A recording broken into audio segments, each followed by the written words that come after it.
ভালো মানুষের মুখোশধারী এক ডাইনামিক পুলিশ অফিসার একদিন হঠাৎ রহস্যজনকভাবে নিজের কেবিনেই সুইসাইড করেন। তবে পরে ইনভেস্টিগেশনে জানা যায় সেটা সুইসাইড নয়, মার্ডার। আর সেই মার্ডারের সন্দেহ যায় তারই বউ আর শালিদের ওপর। যদিও সবার কাছে এই লোকটাকে মারার সলিড মোটিভ ছিল, কিন্তু কেউ সেটা স্বীকারও করে না, আর পুলিশও কোনো হদিশ পায় না। অদ্ভুত ব্যাপার হলো, তারা সবাই লোকটাকে মারতে চাইলেও এটা কেউ জানতো না যে তাকে আসলে কে মেরেছে। এখন পুলিশকে এই রহস্য উদ্ঘাটন করতে পারবে? বলছিলাম সদ্য মুক্তিপ্রাপ্ত একটা অসাধারণ ব্রেইন নিয়ে খেলা সিরিজ কুহেলির কথা, যার প্রত্যেকটা মুহূর্তে থাকা সাসপেন্স আপনার মাথা ঘুরিয়ে দেবে। মনে হবে এই হয়তো আসল কালপ্রিট ধরা পড়ল, কিন্তু পর মুহূর্তেই সব চেঞ্জ। আশা করি গল্পটা আপনাদের অনেক ভালো লাগবে। তো চলুন এখন আর কথা না বাড়িয়ে সরাসরি গল্পে চলে যাই। সিরিজের শুরুতে আমরা কুহেলি থানার রাতের বেলার সিন দেখতে পাই, যেখানে কনস্টেবল হরিণ তার কেবিন থেকে বের হওয়ার সময় হঠাৎ অফিসার রানা সিং এর রুমে তার উপস্থিতি ফিল করে। এখন অনেক রাত, রানার তো এই সময় বাড়িতে থাকার কথা। তার উপস্থিতি টের পেয়ে হরিণ রানার কেবিনে যায়। সেখানে সে রানার ঝুলন্ত মরদেহ দেখতে পায়। সেখানে একটা চিরকুটও পড়েছিল, যেখানে লাল কালি দিয়ে লেখা ছিল টাটা। এদিকে রানার স্ত্রী রাধিকা তার বাড়িটা অনেক সুন্দর করে সাজাচ্ছিল, কারণ আজ তাদের 11তম বিবাহ বার্ষিকী। রাধিকা জানেও না যে তার স্বামী মারা গেছে। পরদিন এই খবর চারিদিকে ছড়িয়ে পড়লে কুহেলির রিপোর্টার আর জনগণ এই বিষয়টা নিয়ে অনেক হইচই শুরু করে। তাদের প্রশ্ন ছিল একটাই, এটা খুন নাকি সুইসাইড? কিছুক্ষণ পর পুলিশ অফিসার অগ্নি সেখানে আসে। অগ্নির উপর এই কেসটার ইনভেস্টিগেশনের দায়িত্ব পড়ে। অগ্নি রানার লাশ পোস্টমর্টম করতে নিয়ে যায়। থানার বাইরে রাধিকা শোকে একেবারে পাথর হয়ে বসেছিল। তার সাথে তার বোন ইশিকা আর দেবিকাও ছিল। কিছুক্ষণ পর অগ্নি রাধিকাকে ইন্টারোগেশন রুমে ডাকে। অগ্নি রাধিকাকে জিজ্ঞেস করে, এসপি রানা কি খুব কম কথা বলতেন? রাধিকা জবাব দেয়, কই না তো। অগ্নি জিজ্ঞেস করে, রানা বয়সে আপনার থেকে অনেকটাই বড়, আপনাদের কি লাভ ম্যারেজ? রাধিকা কিছুক্ষণ চুপ থাকার পর বলে, আমি আমার বাবার খুব কাছের ছিলাম। ওর সাথে যখন দেখা হয় তখন বাবা আর নেই। আমি ভাবতাম আমার বাবার সব গুণ আমার স্বামীর মধ্যে থাকবে। ও ঠিক সেরকমই একটা মানুষ ছিল, প্রোটেক্টিভ, কেয়ারিং আর বিশ্বস্ত। অগ্নি রাধিকাকে জিজ্ঞেস করে, উনি কোনো কারণে ডিপ্রেসড ছিলেন? আপনাদের 11 বছরের বৈবাহিক সম্পর্ক এখন কেমন ছিল? রাধিকা এই প্রশ্ন শুনে তার আর রানার সম্পর্কের ব্যাপারে ভাবতে থাকে। সিন এখান থেকে ফ্ল্যাশব্যাকে চলে যায়। আমরা দেখতে পাই রাধিকা তার 2 বোনের সঙ্গে এক জায়গায় পিকনিক করতে এসেছেন। তাদের সঙ্গে রানাও এসেছিল। রানা তার বিশ্বস্ত ফ্রেন্ড সিকান্দারের সঙ্গে পাখি শিকার করতে গেছে। কিছুক্ষণ পর রানা একটা পাখি মেরে এনে রাধিকার দিকে ছুড়ে দেয়। রাধিকা এতে অনেক ভয় পেয়ে যায়, কারণ রাধিকার আবার নেক্রোফোবিয়া ছিল, যার কারণে সে কখনোই ননভেজ খেত না। তাই ইশিকা আর দেবিকাও এটা নিয়ে রানাকে কিছু কথা শুনিয়ে দেয়। কিন্তু রানা তাদের কথায় পাত্তা না দিয়ে রাধিকাকে দিয়ে জোর করে ওই পাখি ধোয়ায়। এখানে বোঝা যায় যে রানা একদমই ভালো মানুষ ছিল না। সে রাধিকাকে সবসময় টর্চার করত। সেদিন ইশিকা আর দেবিকার সামনেই রানা রাধিকাকে টর্চার করে আর জোর করে ওই পাখিটা কাটতে দেয়। 2 বোন রাধিকাকে অনেক ভালোবাসত, কিন্তু এখানে তাদের তেমন কিছুই করার ছিল না, যার কারণে তারা নির্বাক হয়ে এই দৃশ্য দেখছিল। সিন প্রেজেন্টে আসে। রাধিকা রানার এই টর্চারের ব্যাপারেই ভাবছিল, যার কারণে অগ্নি আবার তাকে জিজ্ঞেস করে যে তাদের সম্পর্ক এখন কেমন ছিল। রাধিকা অগ্নিকে মিথ্যে কথা বলে, আমার জীবন পুরোটাই রানাকে ঘিরেছিল। অগ্নি আবার জিজ্ঞেস করে, তাকে কি কেউ মারতে চেয়েছে? রাধিকা আবারও চুপ করে যায়। সে আবারও ভাবতে শুরু করে কিভাবে সে রানার অত্যাচারে অতিষ্ঠ হয়ে তাকে রাতে বালিশ চাপা দিয়ে মারতে চেয়েছিল, কিন্তু সাহস করে উঠতে পারেনি। রাধিকা অগ্নিকে জবাব দেয় যে এমন কেউ ছিল না যে রানাকে মারতে চেয়েছিল। এরপর অগ্নি ইশিকাকে ইন্টারোগেশন রুমে এনে তাকেও জিজ্ঞেস করে যে রানা কম কথা বলতো কিনা। ইশিকা বলে হ্যাঁ। অগ্নি তাকে জিজ্ঞেস করে, সে কি ডিপ্রেস ছিল? ইশিকা বলে, নিশ্চয়ই, না হলে সে কেন সুইসাইড করবে? অগ্নি ইশিকাকে জিজ্ঞেস করে যে রানা জামাইবাবু হিসেবে কেমন ছিল। ইশিকাও এবার চুপ হয়ে যায়, কারণ রানা যে ভালো মানুষ ছিল না সেটা তো ইশিকা জানে। রানা একদিন ইশিকার রেস্টুরেন্টে খাবার নিতে এসেছিল। রেস্টুরেন্টে ইশিকার হাজবেন্ড প্রবীরও ছিল। প্রবীরের 2টো পা ছিল না, যার কারণে সে হুইল চেয়ারে বসে থাকত। রানা সেদিন ইচ্ছে করেই প্রবীরের উপর গরম খাবার ফেলে দিয়েছিল, যার কারণে ইশিকার রানার উপর অনেক রাগ ছিল। কিন্তু ইশিকা অগ্নিকে মিথ্যে বলে যে রানা তার দাদার মতোই তাদের খেয়াল রাখত। অগ্নি জিজ্ঞেস করে, এমন কি কেউ আছে যে তাকে মারতে পারে? ইশিকা এবার আবার চুপ হয়ে যায়, কারণ ইশিকা তো নিজেই রানার এমন আচরণের কারণে ছুরি দিয়ে তাকে একবার মারতে গিয়েছিল। ইশিকা অগ্নিকে জবাব দেয় সেই ব্যাপারে কিছুই জানে না। এরপর অগ্নি সেই একই প্রশ্ন দেবিকাকেও জিজ্ঞেস করে। দেবিকা বিবাহিত হওয়া সত্ত্বেও অন্য একজনের সঙ্গে তার অ্যাফেয়ার ছিল, যেটা রানা জানতে পেরে গিয়েছিল। এটা নিয়ে সে দেবিকাকে ব্ল্যাকমেল করছিল, যার কারণে দেবিকাও তাকে মারার জন্য একজন শুটারকে ভাড়া করেছিল। কিন্তু এইসবের কিছুই সে অগ্নিকে বলে না। তারা 3 বোনই রানার উপর বিরক্ত ছিল, কিন্তু তারা কেউই রানার ব্যাপারে কোনো নেগেটিভ মন্তব্য করে না, যার কারণে অগ্নি তাদের কাছ থেকে রানার ব্যাপারে কোনো সলিড ইনফরমেশনও পায় না। ইন্টারোগেশন শেষ হলে রানার লাশ সেখান থেকে নিয়ে যাওয়া হয়। রাধিকা রানার লাশ দেখে কান্নায় ভেঙে পড়ে। রাধিকা, ইশিকা, দেবিকা থানা থেকে বের হলে বাইরের জনগণের মধ্য থেকে রানার বিশ্বস্ত বন্ধু সিকান্দার চিৎকার করে পুলিশকে বলতে থাকে, ইশিকা খুনি, ইশিকা রানাকে খুন করেছে, তাকে অ্যারেস্ট করুন। ইশিকা সিকান্দারকে দেখে অনেক অবাক হয়। এখান থেকেই সিন ফ্ল্যাশব্যাকে যায়। ইশিকা তার হাজব্যান্ডের ট্রিটমেন্ট নিয়ে অনেক চিন্তায় ছিল। তার পাশে রাধিকা আর দেবিকাও ছিল। তখন রানা সিকান্দারের সঙ্গে বাড়িতে ঢোকে। প্রবীরের 2টো পা ছিল না। এটা নিয়ে রানা আর সিকান্দার অনেক মজা করে, যা ইশিকা একদমই সহ্য করতে পারে না। সে রানাকে মারার জন্য একটা ছুরি নিয়ে তেড়ে যায়। দেবিকা আর রাধিকা তাকে কোনোভাবে বাধা দেয়। ইশিকা রানাকে হুমকি দিয়ে বলে, তুমি আমার হাতেই মরবে। রানা নির্ভয় তাকে বলে, ঠিক আছে, আমি অপেক্ষা করব। এই কারণেই সিকান্দার রানার মৃত্যুর জন্য ইশিকাকে দায়ী করেন। সিনের পর প্রেজেন্টে আসে। এসিপি এসে অগ্নিকে বলে, এই সুইসাইড কেসের পোস্টমর্টম করতে কতদিন সময় লাগবে? এই কেসটা মেটাতে না পারলে আমাকে রিজাইন করতে হবে। সিকান্দার গোটা টাউনে বলে বেড়াচ্ছে ইশিকাই রানার খুন করেছে। এই কেসটা ক্লোজ না করলে ওর মুখটাও ক্লোজ করা যাবে না। তোমাকে এই কেসের জন্য এখানে আনা হয়েছে। এসিপি অগ্নিকে দ্রুত এই কেসটা সলভ করার অর্ডার দিয়ে সেখান থেকে চলে যায়। রাধিকার বাড়িতে দেবিকা রাধিকার মেয়ে রাহিকে খাবার খাইয়ে দিচ্ছিল। রাধিকা তখন তার পাশে এসে বসে। রাধিকা সেখানে বসে তাদের 3 বোনের কাটানো আনন্দের মুহূর্তগুলোর কথা ভাবতে থাকে। ফ্ল্যাশব্যাকে দেখানো হয় রাধিকা, ইশিকা আর দেবিকা তাদের ফ্যামিলি নিয়ে একসঙ্গে একটা রেস্টুরেন্টে বসে ডিনার করছিল। ইশিকার হাজব্যান্ড প্রবীর খুব ভালো ফুটবলার ছিল। সে আজ একটা ম্যাচ জিতেছে। সেই খুশিতে সেলিব্রেশন হচ্ছিল। প্রবীরের বড় একটা জায়গা থেকে খেলার ডাক এসেছিল, যা শুনে সেখানকার সবাই অনেক খুশি হয়। কিন্তু এই বিষয়টা রানা একদমই ভালোভাবে নেয় না। তাই প্রবীরের ওপর তার অনেক হিংসা হয়, যার কারণে সে প্রবীরকে খাবারের লং ড্রাইভে নিয়ে যেতে চায়। ইশিকা সহ সবাই তাকে এই কাজে বাধা দেয়, কিন্তু রানা প্রবীরকে জোর করেই নিয়ে যায়। প্রবীর গাড়ি ড্রাইভ করতে চাইলে রানা তাকে মানা করে দেয় আর নিজেই ড্রাইভ করতে শুরু করে। রানা পাগলের মতো ড্রাইভ করতে শুরু করে, যার কারণে গাড়িটার ভয়ঙ্কর একটা অ্যাক্সিডেন্ট হয়। অ্যাক্সিডেন্টের আগেই রানা গাড়ি থেকে ঝাঁপ দেয়, কিন্তু প্রবীর ওই গাড়িতেই থেকে যায়। এতে প্রবীরের পা দুটো নষ্ট হয়ে যায়, যার ফলে এখানেই প্রবীরের ফুটবল খেলার স্বপ্নের ইতি ঘটে। এই ঘটনার কারণে ইশিকার রানার উপর অনেক রাগ ছিল। সিনের পর প্রেজেন্টে আসে। রাধিকা সেই দিনই তার ফ্যামিলিকে নিয়ে অনেক হ্যাপি মোমেন্ট কাটিয়েছিল। এজন্যই সে ওই দিনটার কথাই মনে করছিল।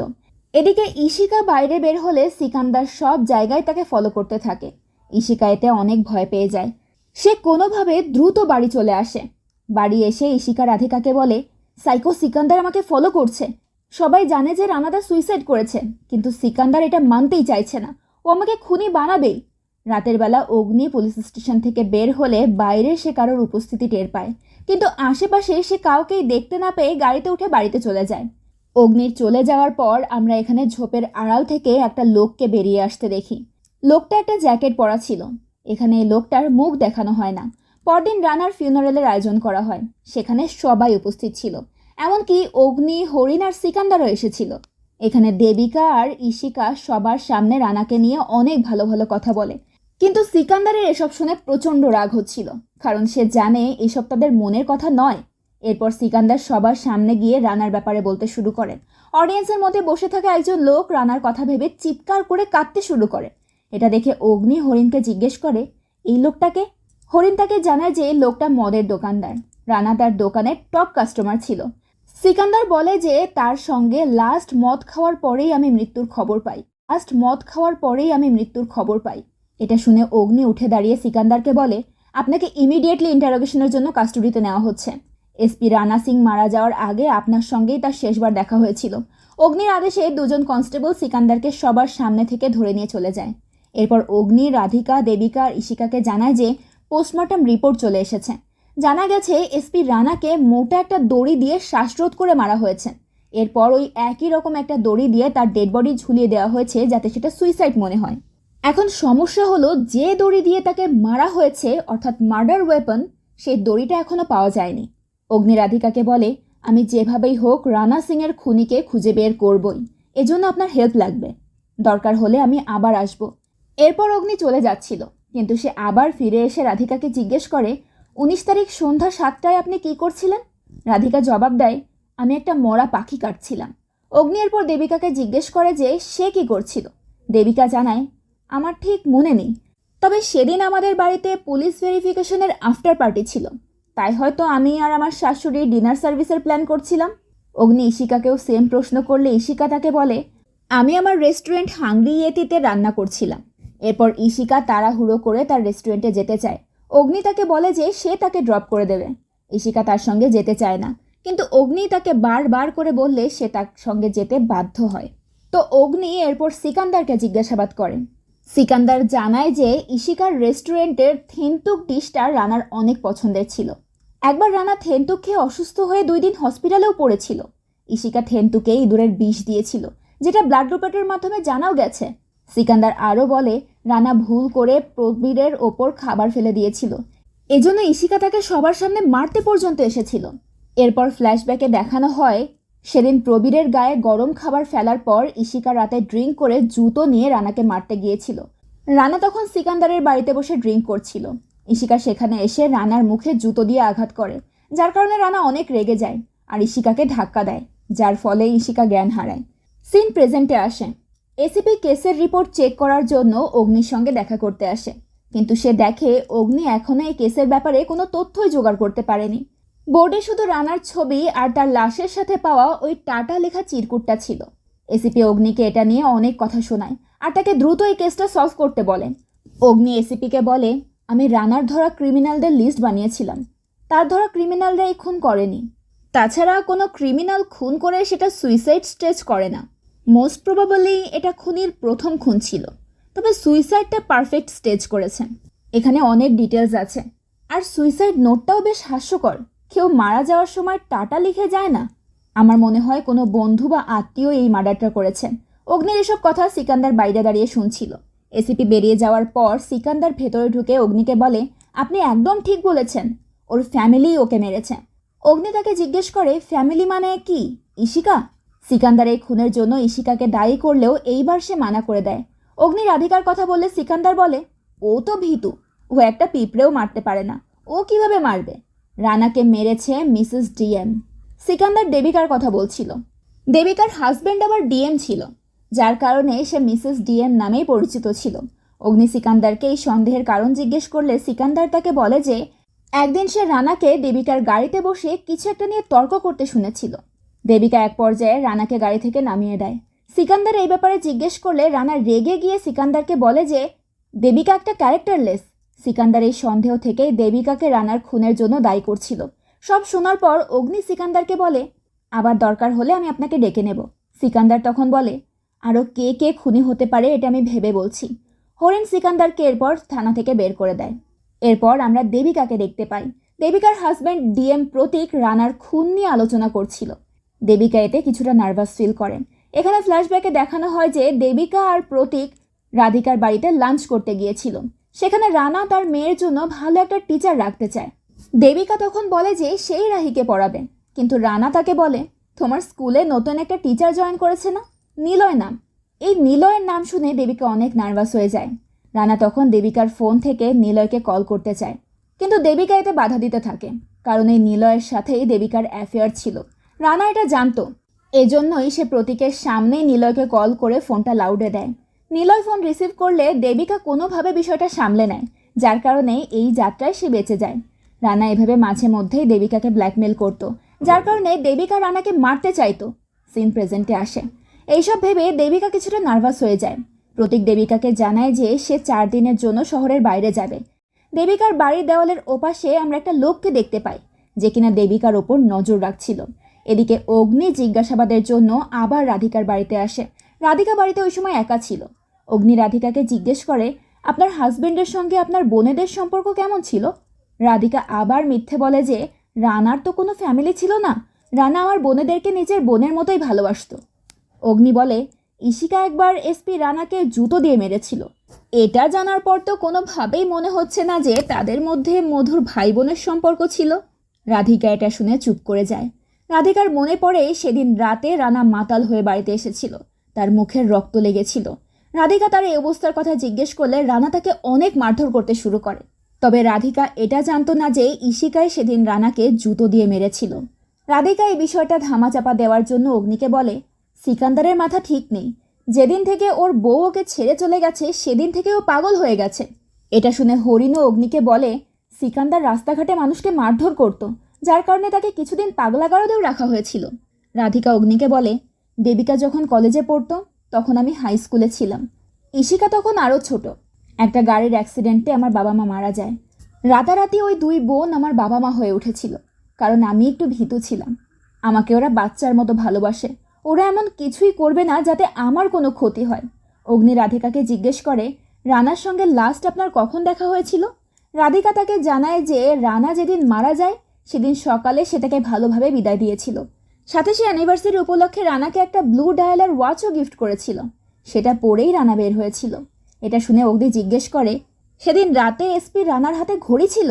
রাধিকা মাথা নেড়ে স্বীকার করে। হরিণ তখন মোবাইলে রানার লাশের ছবিটা বের করে দেখায়। অগ্নি চেক করে দেখে রানার হাতে সেই রাতে কোনো ঘড়ি ছিল না। অগ্নি এরপর জিজ্ঞেস করে, 19 তারিখ রাতে যখন তিনি বাড়ি ফেরেন তখন কি তার হাতে ঘড়ি ছিল না? রাধিকা অগ্নিকে জানায় যে রানা ওই রাতে আর বাড়িই ফেরেনি। অগ্নি তখন বলে, বুঝলাম না, কিলার কেন ওই ঘড়িটাই নিল? অগ্নি রাধিকাকে ওই ঘড়ির ছবি দেখাতে বলে, কিন্তু রাধিকার কাছে ওই ঘড়ির কোনো ছবি ছিল না। অগ্নি ব্লু ডায়াল ঘড়ির ওয়েবসাইট থেকে ওই ঘড়ির ছবি দেখাতে বলে। রাধিকা তখন অগ্নিকে ওই ঘড়ির ছবিটা দেখায়। ওদিকে দেবিকা তাড়াহুড়ো করে গাড়ি নিয়ে কোথাও যাওয়ার জন্য বের হয়। দেবিকার গাড়িতে আমরা ওই সময় রানার সেই ব্লু ডায়াল ঘড়িটা দেখতে পাই। দেবিকা গাড়ি নিয়ে কোথাও যাচ্ছিল। মাঝ রাস্তায় তার গাড়ির সামনে একটা লোক এসে দাঁড়ায়। লোকটার নাম ননি। এই ননি দেবিকার ওপর নজর রাখছিল। ননি একজন শুটার ছিল। দেবিকা রানাকে মারার জন্য এই ননিকেই ভাড়া করেছিল। তো দেবিকা গাড়ি থামালে ননি দেবিকার কাছে এসে বলে, রানাকে মারার জন্য আমাকে ভাড়া করলেন, কিন্তু এরপর নিজেই মেরে ফেললেন। এবার তাহলে আমাকে 10 লাখের জায়গায় 20 লাখ দেবেন, না হলে আমাকে আবার কষ্ট করে অফিসার অগ্নির সঙ্গে দেখা করতে হবে। এটা বলেই ননি চলে যায়। দেবিকা এতে অনেক চিন্তায় পড়ে যায়। রাতের বেলা অগ্নি ঘুমালে রানা স্বপ্নে এসে তাকে জিজ্ঞেস করে, আমার মার্ডার ওয়েপন কোথায়? অগ্নি এই স্বপ্ন দেখে ভয়ে লাফিয়ে ওঠে। সে পানি খেতে গেলে তার বাড়ির বাইরে সে কালো একটা ছায়া দেখতে পায়। অগ্নি এবার বুঝতে পারে যে কেউ তার উপর নজর রাখছে। পরদিন রাধিকা, দেবিকা আর ইশিকাকে একটা জায়গায় ডাকে।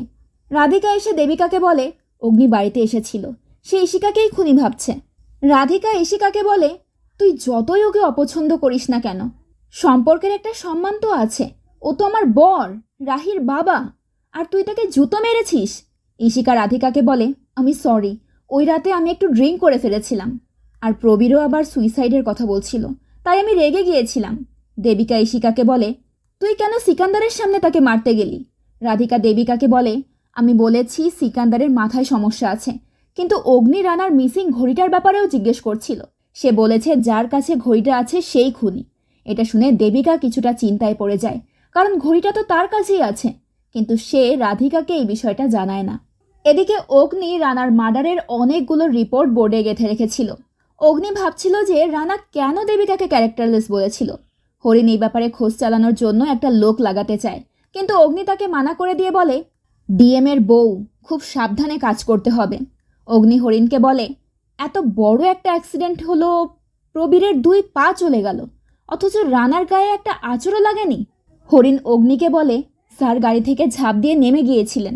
অগ্নি বলে, ইশিকার মোটিভ খুবই স্ট্রং, সে একবার রানাকে মারার চেষ্টাও করেছে। হরিণ বলে, এত বড় দেহ ঝুলিয়ে দেওয়া কি একটা মেয়ের পক্ষে সম্ভব? আমার তো মনে হয় না। অগ্নি হরিণকে বলে, তাহলে ওর সঙ্গে স্ট্রং কেউ ছিল। ওই অ্যাক্সিডেন্টের পর এসপি রানা আরও একটা অ্যাক্সিডেন্ট হয়েছিল, তাই না? হরিণ বলে, হ্যাঁ, হিল রোডের কাছে একটা অ্যাক্সিডেন্ট হয়েছিল। সেদিন রানার গাড়ি যে সারিয়েছিল অগ্নি সেই মেকানিককে ডাকতে বলে। এদিকে রাধিকা ইশিকাকে জিজ্ঞেস করে, তুই কখনো চেয়েছিস রানা মরে যাক? ইশিকা মিথ্যে বলে যে একদমই না।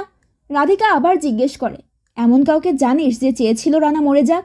দেবিকা এটা শুনে চুপচাপ বসেছিল, কারণ ইশিকার মতো দেবিকাও চাইতো যে রানা মরে যাক। এজন্য একবার সে রানার গাড়ির ব্রেকও কেটে দিয়েছিল। রানা যখন গাড়ি ড্রাইভ করছিল তখন দেবিকা তার মৃত্যুর স্বচক্ষে দেখার জন্য তার পিছু করছিল। হিল রোডে গাড়ির অ্যাক্সিডেন্ট হলে দেবিকা অনেক খুশি হয়েছিল। সে ভেবেছিল রানা মারা গেছে, কিন্তু কিছুক্ষণ পর সে রানাকে জীবিত অবস্থায় বেরিয়ে আসতে দেখে, যা দেখে সে হতাশ হয়ে যায়। রানা তাকে দেখে ফেলার আগেই সে গাড়ি নিয়ে সেখান থেকে পালিয়ে আসে। দেবিকা আর ঈশিকা দুইজনেই রানাকে খুন করার চেষ্টা করেছে, কিন্তু তারা দুজনই ব্যর্থ হয়েছে। রাধিকা এটা জানলে কষ্ট পাবে এই ভেবে তারা রাধিকার সঙ্গে সত্যিটা বলেনি, তারা সত্যটা তার কাছ থেকে লুকিয়ে রাখে।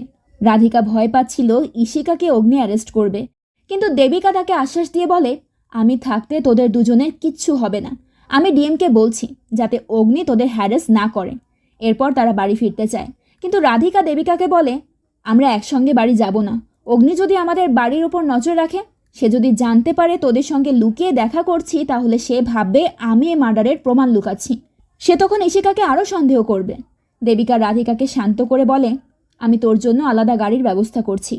এরপর আমরা দেখি হরিণ ওই মেকানিককে অগ্নির কাছে নিয়ে আসে যে সেই দিন অ্যাক্সিডেন্টের পর রানার গাড়ি সারিয়েছিল।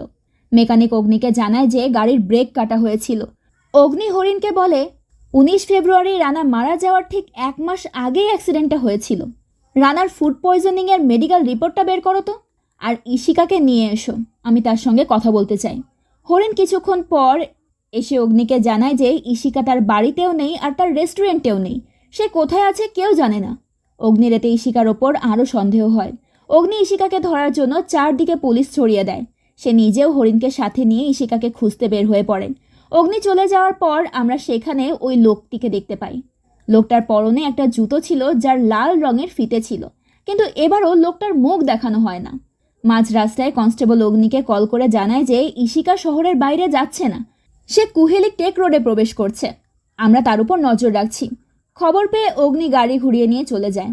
রাতের বেলা রাধিকা রাহিকে গান গেয়ে ঘুম পাড়াচ্ছিল, কিন্তু রাহি অনেক ভয় পাচ্ছিল, যার কারণে তার ঘুম আসছিল না। রাধিকা রাহিকে সাহস দিয়ে বলে, কোনো ভয় নেই, উপরওয়ালা আমাদের সাথে আছেন। কিন্তু রাহি বলে, বাবা তো উপরওয়ালাকে বিশ্বাস করতো না, তাহলে উপরওয়ালা আমাদেরকে কিভাবে প্রোটেক্ট করবে? রাধিকা তখন তার আলমারির ভেতর থেকে একটা কৃষ্ণ মূর্তি বের করে রাহিকে দেখায়, যেটা সে রানার থেকে লুকিয়ে রেখেছিল। রাহি এটা দেখে একটু নিশ্চিন্ত হয়। এদিকে দেবিকা আর ঈশিকা সমুদ্রের পাড়ে গিয়ে সেখানে আগুন জ্বালায়। দেবিকা সেই আগুনের রানার ঘড়িটা ছুঁড়ে দেয়, আর ঈশিকা সেই ইঁদুরের বিষটা আগুনে ছুঁড়ে দেয়, যেটা সে রানাকে মারার জন্য তার খাবারে মিশিয়েছিল। ঈশিকা আর দেবিকা একসঙ্গে এখানে তাদের সমস্ত প্রমাণ লোপাট করে। এরপর ঈশিকা আর দেবিকা দুজন একে অপরের দিকে তাকায়। সিন এখান থেকে ফ্ল্যাশব্যাকে যায়। আমরা দেখতে পাই এক রাতে ঈশিকা চুপি চুপি রানার ঘরে প্রবেশ করে তাকে মারার জন্য। সেই রাতে দেবিকাও তাকে মারতে এসেছিল। সেখানে দেবিকা আর ঈশিকার দেখা হয়। তারা একে অপরকে দেখে বুঝতে পারে যে তাদের দুজনের মোটিভ একই, কিন্তু তারা সেই রাতে রানাকে মারতে ব্যর্থ হয়। সিন প্রেজেন্টে আসে। দেবিকা আর ঈশিকা সেখানেই একটা পাথরের উপর বসেছিল। ঈশিকা ওই রাতের কথা মনে করে দেবিকাকে বলে, সেই রাতেও আমরা এখানেই বসেছিলাম, তাই না? এরপর এখানে ওই রাতের সিন দেখানো হয়, যেদিন দেবিকা আর ঈশিকা রানাকে মারতে ব্যর্থ হয়ে ওই সমুদ্র পাড়ে এসে বসেছিল। দেবিকা সেখানে ঈশিকাকে জিজ্ঞেস করে, আজই প্রথম নাকি এর আগেও ট্রাই করেছিস? ঈশিকা বলে, আগে 2-1 বার ট্রাই করেছি। দেবিকা জিজ্ঞেস করে, প্রবীরের জন্য নাকি রাধিকার জন্য? জবাবে ঈশিকা বলে, দুজনের জন্যই। দেবিকা ঈশিকাকে বলে, আমাদের যদি কিছু হয়ে যায় তাহলে রাধিকাকে প্রোটেক্ট করার কেউ থাকবে না। ঈশিকা তখন দেবিকাকে জিজ্ঞেস করে, রানাদা তোর সঙ্গে কি করেছিল? দেবিকা বলে, ডিএম যখন জোর করে অলিকে হোস্টেলে পাঠিয়ে দিল, আমি ভীষণ ভেঙে পড়েছিলাম। তখন স্কুলে একজন টিচার জয়েন করে, নিলয়। আমি আর নিলয় ক্লোজ হয়েছিলাম। ঈশিকা জিজ্ঞেস করে, কেমন ক্লোজ? দেবিকা বলে, আমরা কিস করেছিলাম, যেটা রানাদা দেখে ফেলেছিল, ওর কাছে এটার ছবিও ছিল। ঈশিকা তখন বলে, এজন্যই সে সেদিন খাবার টেবিলে সবার সামনে নিলয়কে কল করেছিল। দেবিকা বলে, রানাদা আমাকে ব্ল্যাকমেল করছিল, সে চায় আমি আর তুই আমাদের জীবন নিয়ে এতটাই ব্যস্ত হয়ে যাই যাতে রাধিকাকে নিয়ে ভাবার কোনো সময়ই না পাই। আমি রাধিকার গায়ে যদি আর একটা কালশিটে দেখেছি তাহলে আমি রানাকে ছাড়বো না। ঈশিকা তখন দেবিকাকে একসঙ্গে রানাকে মারার প্রস্তাব দেয়। দেবিকা এতে প্রথমে অবাক হলেও পরে বিষয়টা স্বাভাবিকভাবে মেনে নেয়, কারণ তাদের দুজনের উদ্দেশ্য তো একই ছিল। এরপর সিন প্রেজেন্টে আসে। আজও দেবিকা আর ঈশিকা সেই জায়গায় এসেই বসেছিল। দেবিকা ঈশিকাকে জানিয়ে দেয় যে ননি তাকে ব্ল্যাকমেল করছে। এদিকে অনেক রাত হয়ে গেলেও অগ্নি থানায় বসে ওই কেসটার ব্যাপারেই ভাবছিল। হরিণ অগ্নিকে বলে, রাত অনেক হয়ে গেছে, আপনি বাড়ি যাবেন না? অগ্নি তখন হরিণকে বলে, হিল রোডের অ্যাক্সিডেন্টের ঠিক 1 মাস আগে রানার খাবারে বিষ দেওয়া হয়েছিল। এসপি রানাকে মাসে মাসে মারার চেষ্টা করা হয়েছিল। আমাকে সিকান্দারের সঙ্গে কথা বলে জানতে হবে যে ওই দিনগুলোতে রানাকে মারার চেষ্টা করা হয়েছিল, সেই দিনগুলোতে বিশেষ কিছু ঘটেছিল কিনা। অগ্নি ওই রাতেই হরিণকে নিয়ে সিকান্দারের বাড়ির উদ্দেশ্যে বেরিয়ে পড়ে, কিন্তু সেখানে গিয়ে সিকান্দারের বাড়িতে তালা ঝুলতে দেখে। অগ্নি হরিণকে বলে, রাত 12টায় সিকান্দার কার সঙ্গে ঘুরছে? ওর মদ খাওয়ার পার্টনার তো মরে গেছে। ইশিকা আর দেবিকা রাতেই 16 লাখ টাকা ম্যানেজ করে ননিকে দিতে যায়, কিন্তু ননি 16 লাখ টাকা নিতে চায় না, যার কারণে ইশিকা রেগে গিয়ে তাকে বলে, কাজটা ঠিকমতো করতে পারোনি, আবার 20 লাখ টাকা চাইছো? তবুও তোমাকে টাকা দেওয়া হচ্ছে, আমি হলো তো তাও দিতাম না। তুমি নাকি 1 নাম্বার শুটার। ননি বলে, আমি একদম পারফেক্ট শুটার, শুধু সেদিন গুলিটা একটু সরে গিয়েছিল। এখানে দেখানো হয় সেদিন রানা সিকান্দারের বাড়ির বাইরে বসে দুজন একসঙ্গে মদ খাচ্ছিল আর নাচছিল। সেই সময় ননি রানার দিকে গুলি ছুড়ছিল, কিন্তু গুলিটা ফসকে গিয়ে সিকান্দারের বাড়ির দরজার পাশে লাগে। তারা নেশায় এতটাই মাতাল ছিল যে গুলির শব্দটা পর্যন্ত শুনতে পায় না। এদিকে অগ্নি সিকান্দারের বাড়ির দরজার পাশে ওই গুলিটা খেয়াল করে, যেটা সিকান্দার এত দিনেও খেয়াল করেনি। অগ্নি হরিণকে দ্রুত ফরেন্সিক ডাকতে বলে। অগ্নি ইনভেস্টিগেশন করে হরিণকে বলে, এটা লং রেঞ্জের বুলেট, তুমি খোঁজ নাও কুহেলিতে কার কার কাছে লং রেঞ্জের রাইফেল আছে। হরিণ বলে, সিকান্দারের মতো একজন খ্যাপাটে লোককে মারার জন্য কেউ বুলেট খরচ করবে? অগ্নি হরিণকে জিজ্ঞেস করে, এসপি রানা কি সিকান্দারের সঙ্গে দেখা করতে ঘন ঘন এখানে আসতো? হরিণ বলে, হ্যাঁ। অগ্নি আবার জিজ্ঞেস করে, ডিএম এর লং রেঞ্জের রাইফেল আছে কিনা? হরিণ বলে, বাড়ির লোক হয়ে বাড়ির লোককে গুলি করবে, এটা কি কখনো হয়? অগ্নি বলে, বাড়ির লোকেরা কি কি করতে পারে তোমার কোনো ধারণাই নেই। পরদিন ফরেন্সিকের মাধ্যমে অগ্নি জানতে পারে যে গুলিটা রানা মারা যাওয়ার কিছুদিন আগেই চালানো হয়েছিল। অগ্নি আরও জানতে পারে যে গুলিটা .22 ml আর বোল্ড অ্যাকশন রাইফেল থেকে চালানো হয়েছে। এই রাইফেলটা কুহেলিতে কার কার কাছে আছে অগ্নি হরিণকে এই ব্যাপারে খোঁজ নিতে বলে। হরিণ এটা শুনে অগ্নিকে বলে, একেই বলে ভবিতব্য। রানা স্যারকে লং রেঞ্জের রাইফেল দিয়ে শ্যুট করা হলো, যে কিনা লং রেঞ্জ রাইফেলের শুটিংয়ে গোল্ড মেডেল পেয়েছিল। এরপর সে মাঝে মাঝে কলকাতায় শুটিং ক্লাসও নিতে যেত। অগ্নি হরিণকে থামিয়ে দিয়ে তার কাজ করতে বলে। কিছুক্ষণ পর হরিণ সিকান্দারকে অগ্নির কাছে নিয়ে আসে। সিকান্দার এসেই অগ্নিকে বলে যে রাতে ঘুম হয়নি। অগ্নি সিকান্দারকে জিজ্ঞেস করে কেন ঘুম হয়নি তার। সিকান্দার বলে, রাতে রানাকে মিস করছিলাম, পিটারের কাছে গিয়েছিলাম দুঃখ শেয়ার করতে, ঘরে ফিরে দেখি কোয়ার্টারে পুলিশ ছড়িয়ে আছে। অগ্নি সিকান্দারকে লং রেঞ্জের রাইফেলের গুলিটা দেখিয়ে বলে, এটা কবে থেকে আপনার বাড়ির দেওয়ালে ঝুলছিল?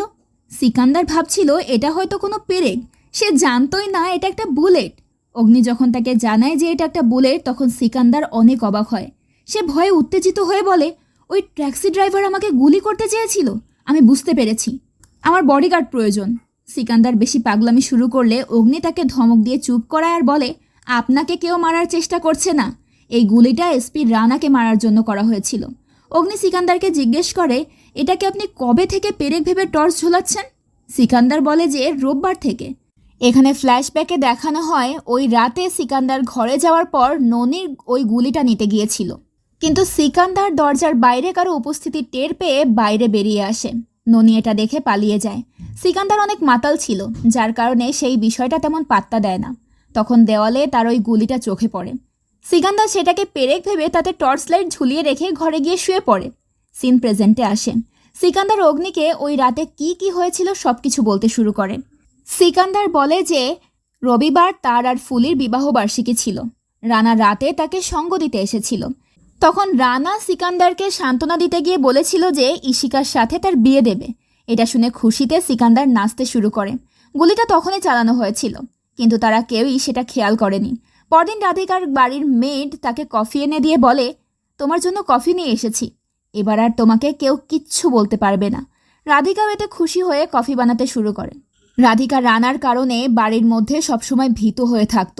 এখন তো রানা নেই, তাই রাধিকা অনেক শান্তিতে ছিল। বেচারি আজ বহুদিন পর মন খুলে হাসে আর বাড়ির মেয়েদের সঙ্গে সময় কাটায়। এসিপি অগ্নিকে জিজ্ঞেস করে যে মার্ডার ওয়েপন সে খুঁজে পেয়েছে কিনা, কিন্তু অগ্নি জানায় যে সে এখনও কোনো মার্ডার ওয়েপন খুঁজে পায়নি। মেড আর রাধিকা বাড়ির স্টোর রুম পরিষ্কার করছিল। তখন সেখানে মেড একটা দড়ি দেখে রাধিকাকে বলে, তুমি এটা এখানে রেখেছো? রাধিকা দড়িটা দেখে অনেক ঘাবড়ে যায়, কারণ এই দড়িটাই ছিল রানার মার্ডার ওয়েপন, যেটা অগ্নি খুঁজছিল। এদিকে দেবিকার হাজবেন্ড দেবিকাকে কল করে বলে, তুমি রাধিকার কাছে যাও, এসিপি খবর দিয়েছে রানাকে লং রেঞ্জের রাইফেল দিয়ে শ্যুট করা হয়েছিল, পুলিশ গুলিটাও পেয়েছে। তারা ভয় পাচ্ছে রাধিকা আর রাহিও হয়তো ডেঞ্জারে আছে। এই খবর শুনে দেবিকা অনেক ঘাবড়ে যায়। কারণ এই গুলিটা তো তারই ভাড়া করা শুটার চালিয়েছিল। দেবিকা তখনই বাড়ি থেকে বের হয়ে হাংরি এতিতে ইশিকাকে নিয়ে দূরে কোথাও যায়। সেখানে দেবিকা ইশিকাকে বলে, পুলিশ ননিকে খুঁজছে, তাকে তাড়াতাড়ি কুহেলি ছেড়ে বলতে হবে।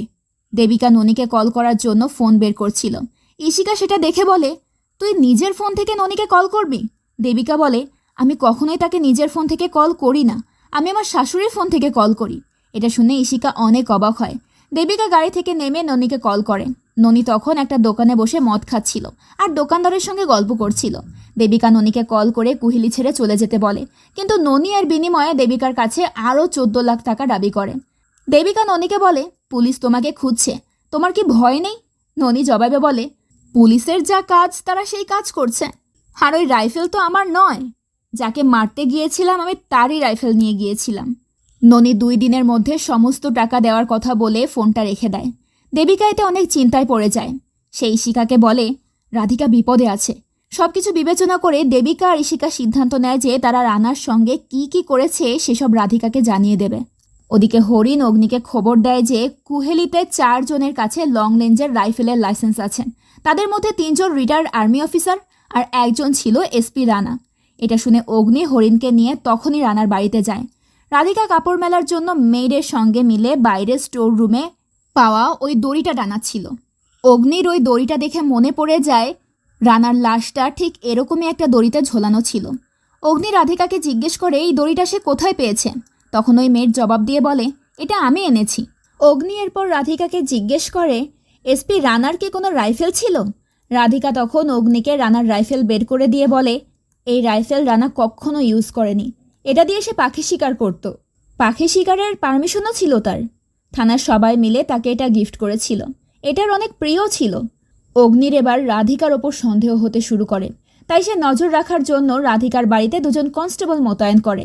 রাতের বেলা সব কাজ সেরে অগ্নি তার কোয়ার্টারে ফিরে গিয়ে দেখে তার ঘরের সমস্ত ফাইলের কাগজপত্র এলোমেলো হয়ে ছড়িয়ে ছিটিয়ে আছে। এসব দেখে অগ্নি অনেক অবাক হয়। তখন তার পেছনে একটা লোক এসে দাঁড়ায়। অগ্নি কিছু বুঝে ওঠার আগেই লোকটা অগ্নির মাথায় ভারী কিছু দিয়ে আঘাত করে, যার ফলে সে জ্ঞান হারায়। এখানেও ওই লোকটার শুধু লাল ফিতেওয়ালা জুতোটাই দেখানো হয়, তার মুখটা দেখানো হয় না। রাতের বেলা ইশিকা আর দেবিকা রাধিকাকে একটা ক্যাফেতে ডাকে। ইশিকা আর দেবিকা দুজনেই অনেক আপসেট ছিল। তারা কিভাবে এই ব্যাপারে রাধিকাকে বলবে কিছুই বুঝে উঠতে পারছিল না। কিছুক্ষণ পর রাধিকা সেখানে আসে। রাধিকা এমনিতেই অনেক ভীতু ছিল, তার মধ্যে ইশিকা আর দেবিকার চিন্তিত মুখ দেখে সে আরও নার্ভাস হয়ে যায়। দেবিকা সাহস করে রাধিকাকে বলে, ইশিকা আর আমি বেশ কয়েকবার রানাদাকে মারার চেষ্টা করেছি, কিন্তু ও মরেনি। রাধিকা এটা শুনে কিছুটা নার্ভাস হয়ে বলে, আমিও। রাধিকার মুখে এই কথা শুনে ইশিকা আর দেবিকা দুজনেই অনেক অবাক হয়ে যায়। তারা ভাবছিল রাধিকা তাদের প্ল্যানের ব্যাপারে জানলে অনেক বেশি রিয়াক্ট করবে, অনেক খারাপ ভাববে, অনেক চিৎকার চেঁচামেচি করবে। কিন্তু রাধিকার মুখে এমন কথা শুনে তারা দুজনেই হতবাক হয়ে যায়। ইশিকা আর দেবিকা সব কিছু রাধিকাকে জানিয়ে দেয়। রাধিকাও বলে, আমিও অনেকবার রানাকে মারার চেষ্টা করেছি, হাতে বালিশ নিয়ে দাঁড়িয়ে থাকতাম, সারা রাত কেটে যেত, তাকে বালিশ চাপা দিয়ে মারার কখনো সাহস করে উঠতে পারেনি। রাধিকা তার 2 বোনের সঙ্গে সারা রাত ওই ক্যাফেতেই জেগে কাটিয়ে দেয়। দেবিকা ইশিকাকে বলে, পুলিশ ননিকে ধরে ফেললেও প্রুফ করতে পারবে না যে ওই শ্যুট করেছিল। ইশিকা বলে, হ্যাঁ, যদি সে না কনফেস করে। দেবিকা বলে, তোর কি মনে হয় ও কনফেস করবে? এদিকে হরিণ 2 জন কনস্টেবলকে নিয়ে অগ্নির কোয়ার্টারে আসে। সেখানে তারা অগ্নিকে অচেতন অবস্থায় পড়ে থাকতে দেখে। তারা কোনোভাবে অগ্নির জ্ঞান ফেরায়। অগ্নি হরিণকে বলে, সিকান্দারকে দ্রুত আমার কাছে নিয়ে এসো। অগ্নি স্টেশনে ফিরে সব রেকর্ড চেক করে হরিণকে বলে, এসপি রানার রাইফেল রিসেন্টলি ব্যবহার করা হয়েছিল, দেখি সেদিন সন্ধ্যায় ইশিকা কী করছিল। অগ্নি রেকর্ড চেক করে বলে, ইশিকা সেদিন সন্ধ্যায় 7:30 থেকে 1 ঘন্টা কুহেলি থানায় ছিল। অগ্নি তখন হরিণকে নিয়ে দেবিকা আর ইশিকাকে ধরার জন্য বের হচ্ছিল। ঠিক সেই সময় ননি যে দোকানদারের সাথে বসে মদ খাচ্ছিল, ওই মদের দোকানদার সেখানে আসে। গতকাল ননি যখন দেবিকার সঙ্গে ফোনে কথা বলছিল তখন ওই দোকানদার লুকিয়ে তার ভিডিও করেছিল। সে ওই ভিডিওটা অগ্নিকে দেখায়। দোকানদার অগ্নিকে নিশ্চিত করে যে ননি দেবিকার সঙ্গেই কথা বলছিল। এতে অগ্নির সন্দেহ আরও গাঢ় হয়। অগ্নি এরপর ননিকে খুঁজে বের করে তাকে থানায় নিয়ে আসে। অগ্নি ননিকে ইন্টারোগেশন রুমে নিয়ে গিয়ে জিজ্ঞেস করে, এসপি রানাকে তুই মেরেছিস? ননি বলে, আমি মারলাম কই, আমি তো দীঘায় ছুটি কাটাচ্ছিলাম। দেবিকা ফোন করে কাজটা দিল আর 10 লাখ টাকার ডিল করলো, কিন্তু কাজটা তো হলো না। অগ্নি ননিকে জিজ্ঞেস করে যে দেবিকা কেন রানাকে মারতে চেয়েছিল। ননি তখন অগ্নিকে জানিয়ে দেয় যে দেবিকার নিলয় নামের একটা লোকের সঙ্গে অ্যাফেয়ার ছিল, যেটা রানা জানতে পেরে গিয়েছিল। সে তাকে ব্ল্যাকমেল করত, যার কারণে সে আমাকে এসপি রানাকে মারার জন্য ভাড়া করেছিল। অগ্নি আর হরিণ এবার বুঝতে পারে কেন রানা দেবিকাকে ক্যারেক্টারলেস বলেছিল। ননি বলে, আমার মনে হয় দেবিকা আর তার প্রেমিক মিলেই রানাকে খুন করেছেন। অগ্নি এরপর ননিকে ছেড়ে দেয়। এবার অগ্নির সন্দেহর তালিকায় আরও একজনের নাম যুক্ত হয়েছে, সে হলো নিলয়। ইশিকা, দেবিকা আর নিলয় তিনজন মিলে রানাকে কেন খুন করলো, অগ্নি এই ব্যাপারে ভাবতে থাকে। অগ্নি হরিণকে বলে তারা রানাকে মেরে চিরকুটের টাটা লিখে ক্রাইম সিনে রেখে গেছে। রাধিকা তার মানে ইনোসেন্ট। এদিকে আমরা রাধিকার বাড়িতে ওই রকম অনেকগুলো চিরকুট দেখতে পাই। রাধিকা সেগুলো নিয়ে বাইরে গিয়ে আগুনে পুড়িয়ে দেয়, যাতে তাদের দিকে কারো কোনো সন্দেহ না যায়। কিন্তু অগ্নি ইশিকা আর দেবিকাকে থানায় নিয়ে আসে। অগ্নি ইশিকাকে জিজ্ঞেস করে, 19 ফেব্রুয়ারি সন্ধ্যা 7:30টায় 1 ঘন্টা আপনি থানাতেই ছিলেন, কিন্তু কেন? আপনি কি এসপি রানার বডি ঝোলাচ্ছিলেন? এবার কনফেস করতেই হবে। ইশিকা আর দেবিকার খবর পেয়ে রাধিকা ছুটে থানায় এসে বিচলিত হয়ে অগ্নিকে বলে, ওরা কিচ্ছু করেনি, আমি আপনাকে সব বলছি, ওদেরকে ছেড়ে দিন। অগ্নি এতে কনফিউজড হয়ে যায়। ইশিকা আর দেবিকা রাধিকাকে সেখান থেকে চলে যেতে বলে। সেই মুহূর্তে এসিপি এসে অগ্নিকে ইন্টারোগেশন বন্ধ করতে বলে, কিন্তু অগ্নি বলে, আমি বুঝতে পারছি ডিএম এর অফিস থেকে প্রেশার আছে, কিন্তু আমি এই কেস সলভ করে ফেলেছি, আমাকে আর 1 ঘন্টা সময় দিন। তখন সেখানে সিকান্দারের এন্ট্রি হয়। এখানে সিকান্দারের পায়ে আমরা সেই লাল ফিতেওয়ালা জুতো দেখতে পাই। জুতো দেখে অগ্নি বুঝতে পেরে যায় যে সিকান্দারই এতদিন তাকে ফলো করছিল, আর সেই তার বাড়িতে ঢুকে তাকে আঘাত করেছিল। অগ্নি এসপিকে এটা জানালে এসপি বলে যে সিকান্দার শুধু তার অর্ডার ফলো করেছিল। অগ্নি জিজ্ঞেস করে, কার অর্ডার? রিসেন্টলি প্রমোট হওয়া সুপারিনটেন্ডেন্ট পুলিশ সাত্তকী স্যানালের। তখন সাত্তকী স্যানাল সেখানে প্রবেশ করে। অগ্নি এসিপিকে জিজ্ঞেস করে, উনি সিকান্দারকে কেন আমার পেছনে লাগিয়েছিলেন? সাত্তকী বলে, এটা আমি বলছি। সাত্তকী অগ্নিকে বলে, ধরুন আমি আপনার বিবাহিত বর, কিন্তু বিয়ের পর থেকে আমি আপনাকে অকথ্য গালাগাল করি, কিছুদিন পরে আমার লাশ পাওয়া যায়, এখন এই মার্ডার কেস সলভ করার দায়িত্ব কি আপনার উপর দেওয়া হবে? এসব শুনে অগ্নি অনেক রেগে যায়। সাত্তকী তখন তার পকেট থেকে একটা ছবি বের করে অগ্নিকে দেয়। এটা রানা আর অগ্নির অনেক ক্লোজ মোমেন্টের ছবি ছিল। এই ছবিটা সিকান্দার সেদিন অগ্নির বাড়ি থেকে কালেক্ট করেছিল। ছবি দেখে দেবিকা, ইশিকা, রাধিকা তিনজনই অনেক অবাক হয়ে যায়। এসিপি অগ্নিকে জিজ্ঞেস করে, এসিপি রানা কলকাতা একাডেমিতে শুটিং শেখাতে তোমার কাছে যেত, তার সাথে তোমার কতটা পরিচয় ছিল? সাত্তকী বলে, আমি বলছি, এদের দুজনের প্রেম ছিল। এটা শুনে দেবিকা অগ্নিকে বলে, রানাদার সঙ্গে তোমার অ্যাফেয়ার ছিল, আর তুমি এমন ভান করছিলে যেন তুমি তাকে চেনোই না। দেবিকা অগ্নিকে সবার সামনেই ক্যারেক্টারলেস বলে গালি দেয়। এসিপি এসব ঘটনার পর অগ্নিকে সমস্ত ইনভেস্টিগেশন থেকে খারিজ করে তাকে সাসপেন্ড করে দেয়। সেই সাথে এসিপি এই কেসটা সাত্তকীকে হ্যান্ডওভার করে দেয়। শুধু কি তাই, এসবের পাশাপাশি রানার মার্ডার কেসের প্রাইম সাসপেক্ট হিসেবে অগ্নিকে ঘোষণা করা হয়। অগ্নি এসিপিকে বলে, আমি ভিকটিমকে জানতাম, এর মানে এই না যে আমি সাসপেক্ট। সাত্তকী তখন অগ্নির হাত থেকে ছবিটা নিয়ে বলে, তথ্য অনুযায়ী আপনি 20 ফেব্রুয়ারি সকালবেলা শিলিগুড়ি থেকে কুহেলিতে এলেন এই কেসটা নিতে। 19 তারিখ সন্ধ্যায় আপনি কুহেলিতে কি করছিলেন? অগ্নি এই প্রশ্ন শুনে চুপ হয়ে যায়। এখানে ফ্ল্যাশব্যাকে দেখানো হয় 19 তারিখ সন্ধ্যায় রানা মাতাল অবস্থায় গাড়ি চালিয়ে তার কোয়ার্টারে যাচ্ছিল। তখন মাঝ রাস্তায় একটা মেয়ে রানার গাড়ির সামনে এসে দাঁড়ায়। রানা এতে বিরক্ত হয়ে গাড়ি থেকে নেমে দেখে মেয়েটা আর কেউ নয়, অগ্নি। রানার সাথে অগ্নির অনেক দিন পর দেখা হয়েছিল, যার কারণে রানা অগ্নিকে দেখে অনেক খুশি হয়, আর এই সিরিজটাও এখানেই শেষ হয়ে যায়। কিন্তু রানার খুনি কে আর কেই বা ইনোসেন্ট, এটা কিন্তু এখনো রহস্যই থেকে গেছে। তাই আশা করা যায় সিরিজের দ্বিতীয় সিজনে এই ধোঁয়াশাটা কাটবে। তো আজকের এই গল্পটা আপনাদের কাছে কেমন লাগলো সেটা কিন্তু অবশ্যই কমেন্ট করে জানাবেন। যদি ভালো লেগে থাকে তাহলে এই সিরিজের দ্বিতীয় সিজন আসা মাত্রই তার গল্পটা নিয়ে আপনাদের সামনে হাজির হয়ে যাব। ততদিন আপনারা অন্যান্য গল্পগুলো এনজয় করতে থাকুন। আজকের মতো বিদায় নিচ্ছি, দেখা হবে পরের ভিডিওতে। আল্লাহ হাফেজ।